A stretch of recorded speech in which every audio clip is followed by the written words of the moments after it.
Mali ka. Kasi yung sinasabing 600 billion ay reserve fund.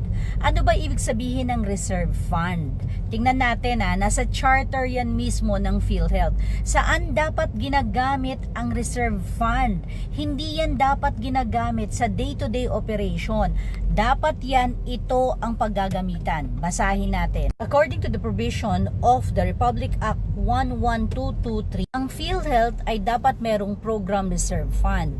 Saan nga ba gagamitin itong fund na ito? Kapag may reserve fund ang PhilHealth, ang dapat ginagawa dyan ay i-increase ang benepisyo ng mga miyembro. Anong ibig sabihin? Halimbawa ngayon libre ang gamot, libre ang penicillin. Next year may sobra kang fund, may reserve fund ka. Ang gagawin mo, ililibre mo na ang paracetamol. Ganon, i-increase mo ang benefit ng member.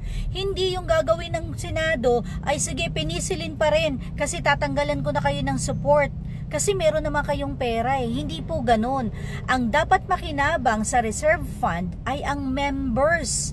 Members po. Anong ibig sabihin? Hindi dapat tanggalan ng subsidy.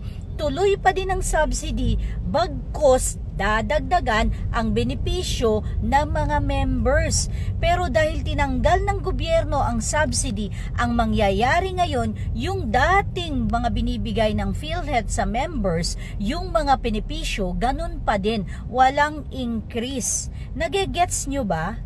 Kasi kung may reserve fund, dapat mag-i-increase. Dapat mag-i-increase ang benepisyo ng members. Pero dahil binawasan ang subsidy, hindi ngayon mai-increase ang benepisyo ng members. Bakit? Kasi yung perang pang-increase ilalagay na doon sa mga gastusin na dating pinupondohan ng subsidy. Ganon po ang mangyayari. Parang ganito yan Meron ka dalawang timba. Yung timba na galing sa gobyerno at timba na galing sa member consumer. Pareho mong kailangan yung timba na yon. Ngayon, inalis mo yung timba, yung tubig ng timba galing dun sa gobyerno. Anong gagawin mo? Imbis na yung reserba mo na tubig ay idadagdag mo sa member consumer, ilalagay mo dun ngayon sa timba na hindi nilagyan ng gobyerno. Ganun lang po yun. Instead of us, member consumer, receiving increased benefit, hindi po may increasean ang benefit natin. Bakit? Kasi nga wala na yung subsidy. And another thing, yan pong PhilHealth ay insurance. Anong ibig sabihin? Ang reserve fund ay ginagamit para po lumaki pa ang pera ng mga members. Anong ibig sabihin? Ini-invest yan. Ini-invest kasi nga kailangan pa nila ng pera para mapunan ang lahat ng pangangailangan ng member consumer. Bakit?